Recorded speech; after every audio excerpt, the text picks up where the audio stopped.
and good morning or good afternoon, everybody. Thanks for joining us on this webinar and hearing about our Bygoo Tin Project acquisition. Background photo there, just for your interest, is of the old battery at Bygoo, which gives you a hint that this is a part of the world that has been explored for tin for quite some time.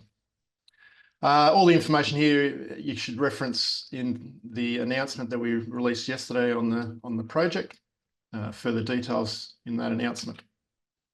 So I thought we'd start off by just explaining, what attracted Caspin to this project.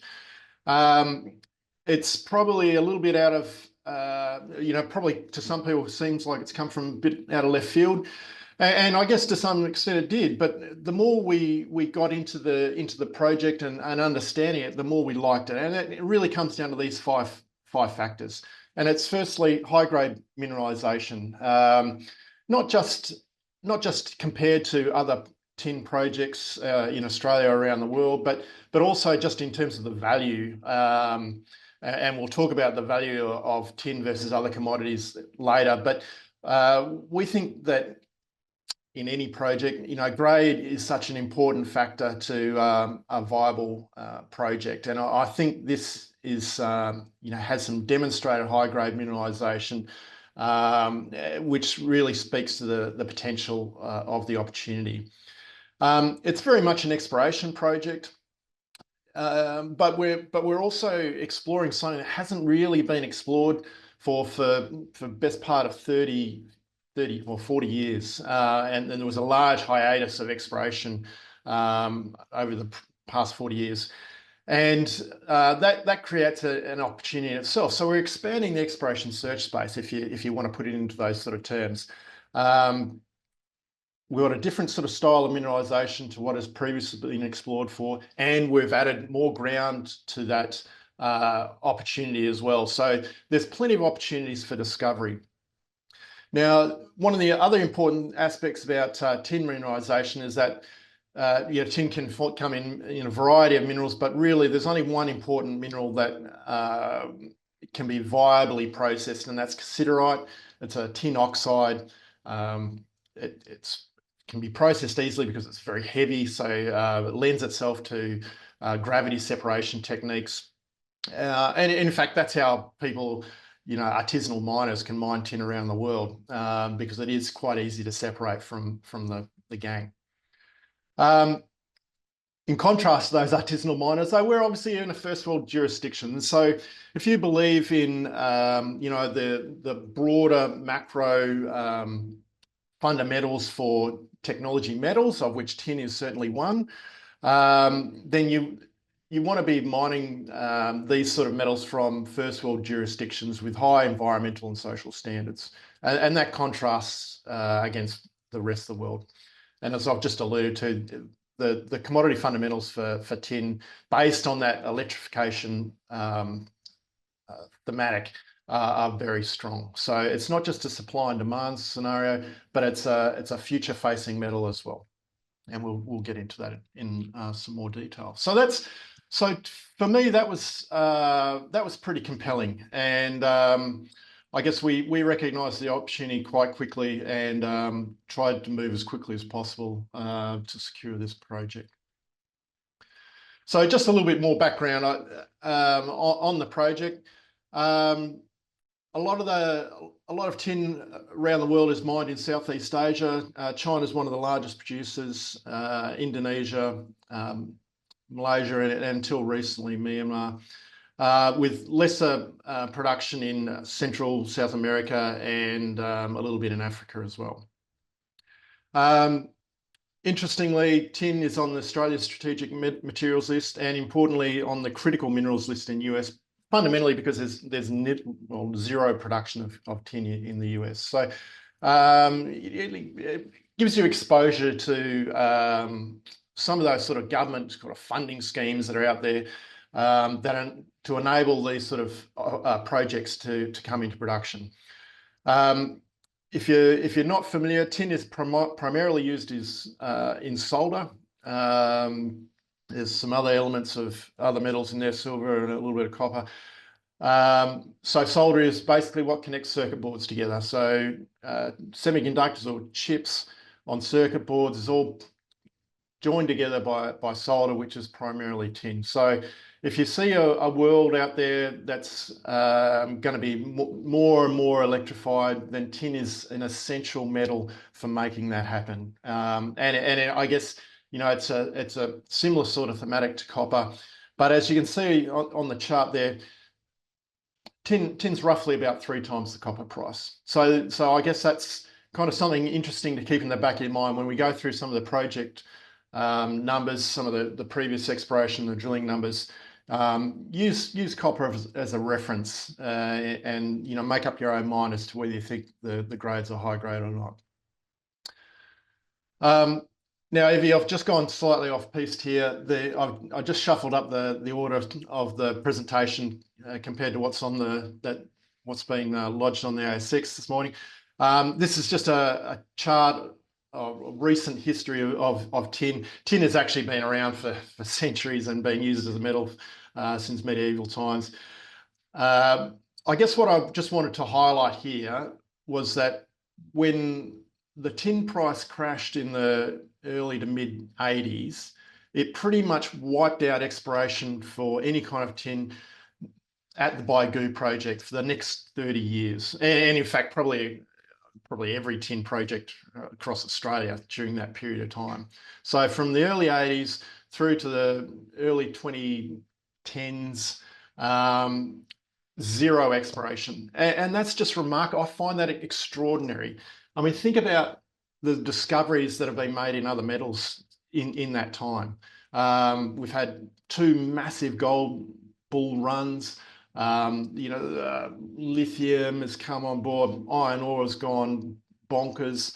Yet tin has just been sort of sailing under the radar for decades, and only just recently are people starting to wake up to this opportunity, and that's, I think we're probably on the cusp of potentially the next big bull run in tin, you know, driven by that sort of strong macro fundamentals that electric transition could deliver. So it's exciting times on the tin front, I think.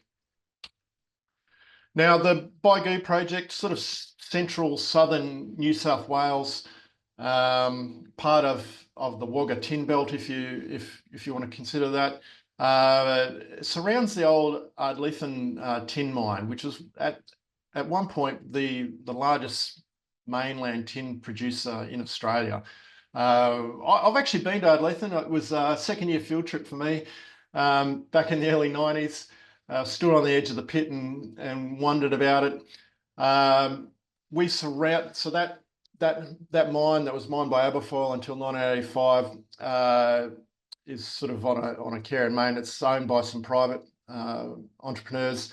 That's been excised from this project area. We've got basically the exploration ground around it, right up to pretty much the pit boundary at Ardlethan. But as I alluded to before, we're actually looking for a different style of mineralisation to Ardlethan. Ardlethan was a breccia pipe from. So let's just back up a bit. We'll talk about geology on the next slide, shall I? So tin mineralisation is derived from sort of granites. Ardlethan was a breccia pipe, so a late explosive magmatic event out of that granite, which brought a lot of tin mineralisation with it. What we're talking about are Greisens, which is a German word. And Greisens are a hydrothermal alteration of those granites. So I guess the last gasp of hydrothermal fluid flow out of the granites creates this replacement of the original granitic rock through high temperature fluids, and replaces some of those minerals with micas and whatnot, and brings with a lot of that tin mineralisation as well. And that mineralisation tends to sit in the roof spaces of these granites, or extends out into the surrounding wall rock as veins and whatnot. So we'll refer to Grisons a little bit. But I guess the point being is that we're exploring for a different style of mineralisation to what the previous explorers explored for. Back in the 80s, people went looking for more earthlythans, so more breccia pipes, not necessarily these Grison style of mineralisation. And so let's just have a look at what some of that past exploration has delivered. And really there's been two modern sort of phases. If you can consider the 70s or 80s modern, there was obviously a large amount of exploration during the 70s and 80s, and then this large hiatus, and then previous explorers came in around the early 2010s or mid 2010s, 2015 thereabouts, and did some recent exploration and discovered this Grison style of mineralisation. And these Grisons more or less sub-parallel or perpendicular to the granite contact. And as you can see there, some pretty significant grades. Now, again, you know, most people probably aren't really familiar with what is high grade in tin, but if you just want to put that into a copper perspective, think about these numbers in terms of 3 times. It would be the essentially equivalent in copper. And you all of a sudden, and at relatively shallow depths, you think, geez, this is potentially quite an economic proposition.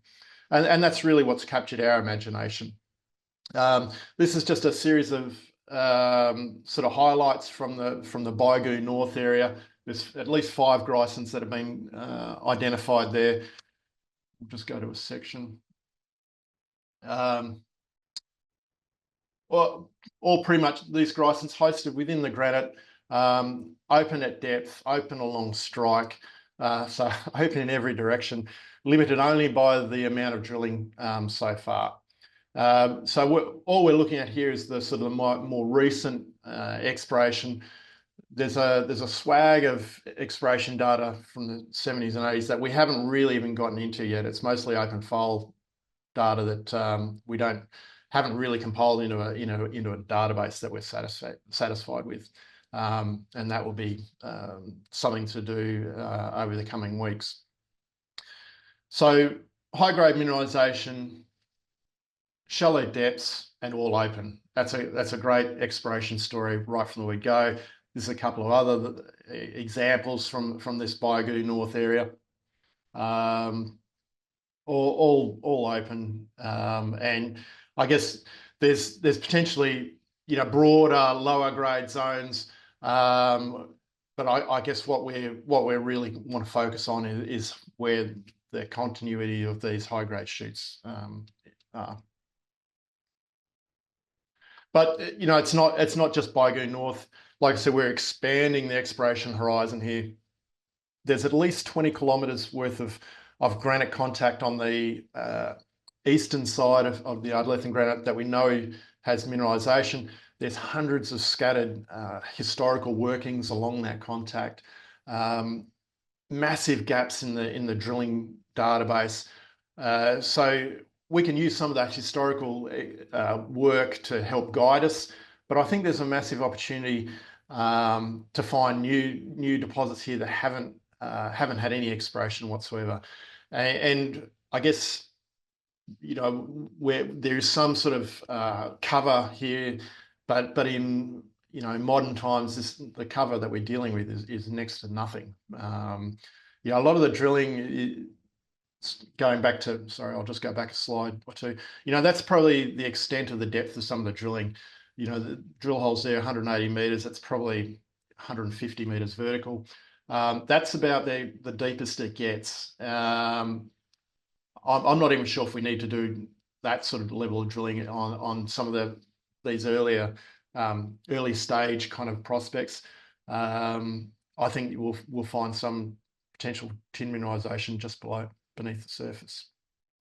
But anyway, there are other examples of these targets elsewhere along the eastern contact. The western contact hardly had any exploration whatsoever, which represents another opportunity. I guess that's come to us through a bit of a tenement consolidation play that wasn't necessarily available to some of the previous explorers. So again, just emphasising that we're expanding the exploration search space here. This is very much a great exploration story. Now, I guess this is all well and good, Greg, you might be saying, but we all know that it's got to be about cassiterite, and so there has been some limited mineralogy on the analysing the mineralisation date, and that has sort of confirmed that tin is hosted by cassiterite, which is really important. There hasn't been any sort of metallurgical test work, and that would certainly form part of our sort of future milestones. But I guess what we've found encouraging is that we are dealing with cassiterite, and that's just to emphasise that is crucially important for economic tin processing, simply because you can use relatively cheap gravity separation to release the tin from the gangue minerals. So that's really encouraging. The coarser basically the mineralization, the easier it becomes. So anything up to 3 mil, that's very coarse. We obviously need to expand these sort of studies, but from the limited information that we have at hand, we found this really encouraging. And there's very little of any other sort of style of mineralization. There's a few hints of copper, I guess, but for the most part, it's tin oxide, and that's it. And I guess the benefit of that is that if everything goes well, you know, we'd be reasonably confident that we can produce relatively clean concentrates without any other sort of accessory sulfides and whatnot. So just, you know, a few details on the transaction, and I guess some people might be wondering, why'd you do it if you're so confident about this? Why are you so excited? If you're so excited about this, why have you done an option agreement? And I guess it's pretty much what we try to do is that we've recognised the opportunity really quickly. Hopefully that's been conveyed in this presentation. But there's a lot of data to go, and we still haven't got all that data. You know, some of that stuff from the 70s, 80s, we still haven't even got all that in our database. So whilst recognising the opportunity, I guess what we need to do is work out the quantum of that opportunity, or the scale of the opportunity, and work out what are our priorities. Now I think, you know, instinct would tell me that Bygoo North area is pretty attractive. You don't have to be a rocket scientist to work out exactly where a drill hole needs to be, but I guess what we want to do is put that data together and do a thorough scientific analysis of all that information and come up with the best possible drill targets we can. And then once we exercise that option, then we'll go through a series of stage payments and earnings to acquire the project. And you know, we're very grateful that we've been able to raise some money to get us through that option period and kickstart some of that work that needs to be done, consolidating the database, undertake some field reconnaissance, and in due course, you know, drill our first drill holes. And this is an interesting slide just to hopefully capture your imagination. To my understanding, this is the extent of tin exposure on the ASX. Only a handful of companies. They've all got resources of various sort of kinds. Metals X is the only tin producer, owns 50% of the Renison mine in Tasmania. There's a couple other projects operating in Tasmania, you know, looking at going through study phases and whatnot. Couple of other projects are in New South Wales. We are essentially one of the few tin explorers looking at sort of a near surface open pit style sort of potential operation, but very much at an early stage. And I guess what this shows is where you can get to in a relatively short period of time, and that's the opportunity for us. You know, we're a very tiny market cap company. Any kind of exploration success through this project will reward our shareholders, I think. And you know, I guess we've still got a pretty tight capital structure. Thanks to the board for supporting us through this this process. I think we're well equipped. We've got a well equipped both on the board and through our technical teams to exploit this opportunity. We are very much explorationists, but we do have a view to how to develop projects, and we've done that sort of thing in the past. We can take projects through the various study phases. So we feel well equipped to exploit this opportunity. Now, you could be asking, well, what about the other projects? And I guess let's just touch on that for a moment. I think that we are not walking away from Mount Squires or Yarrawinda. We think there's still fantastic opportunities there. It's obviously been a hard time in nickel over the past 12 months or even 18 months. But we still think there's opportunities at Mount Squires for both nickel and copper. I mean, that's the style of mineralisation that do go sort of hand in hand. I would love to find a big nickel copper discovery out Mount Squires, and so we are still planning some of those sort of early stage programs, relatively low cost programs to continue out there. And of course, we still have an option agreement with Australian Strategic Materials to explore the rare earth opportunity in that part of the world, and then we'll provide some further updates on that over the coming weeks. And also at Yarrawinda, I've got some strong views on the nickel market. I don't think the nickel market is dead. I think mining nickel at 1,000 meters below surface is probably dead, but finding a high grade nickel copper PG deposit close to surface at Yarrawinda would be a very attractive proposition. And so we'll continue doing some early stage sort of exploration, particularly soil geochemistry and whatnot through Yarrawinda during the summer months, whilst we obviously still continue at Bygoo as well, and that's certainly within our capacity. So Evie, that's pretty much the project in a nutshell. I think it's an exciting time for Caspin, an exciting project. Can't wait to get on the ground out there in the coming weeks and really understand how good it is. That was great. There was a couple of questions and some trivia that have come through. One on registration, and I know that you covered a bit of the exploration, but can you how quickly can you drill, and how quickly can you define those priority drill targets? Well, that's obviously that is the focus, right? As I alluded to, there's still a lot of data that we're still compiling, and I don't want to rush out there with a drill rig tomorrow and not necessarily have the full picture. Let's be smart and bring everything together, and then work out what the priorities are. Overlay that, I confess, I haven't been on the ground yet, so we need to get out there and understand the lay of the land. We are working in an agricultural community.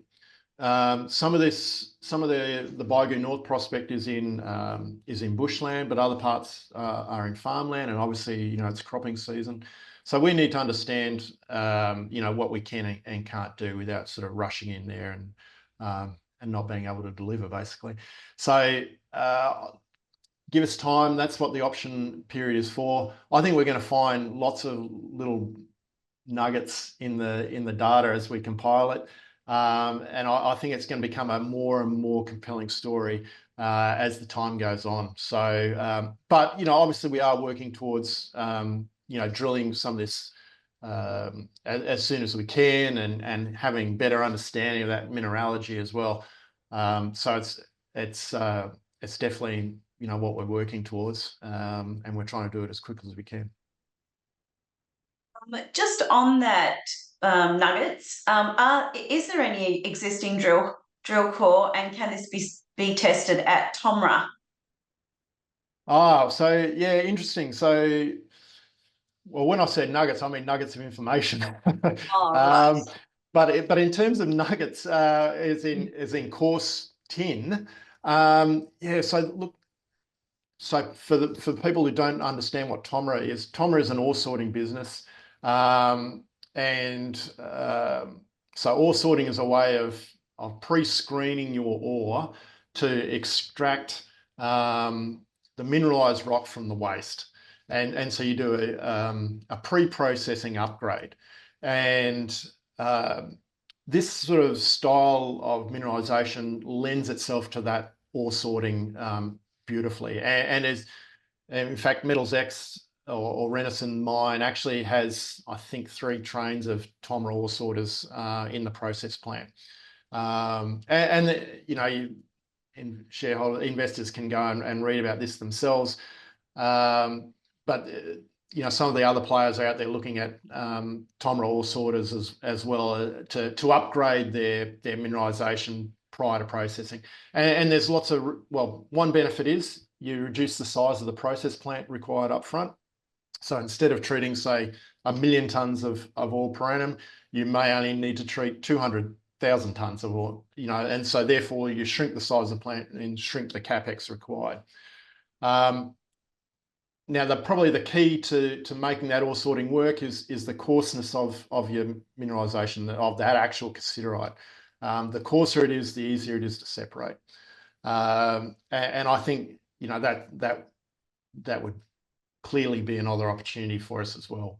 Imagine upgrading 2% tin to, I don't know, 6% tin or something like that. You know, 3 times, 4 times is kind of the number that people kind of aim for. That would be very attractive. But, you know, then you can also upgrade your lower grade ore as well. So say 0.5% to 1.5 or 2, you know, that's you know, catapults you into a very different kind of economic scenario. It's on the to-do list. Great.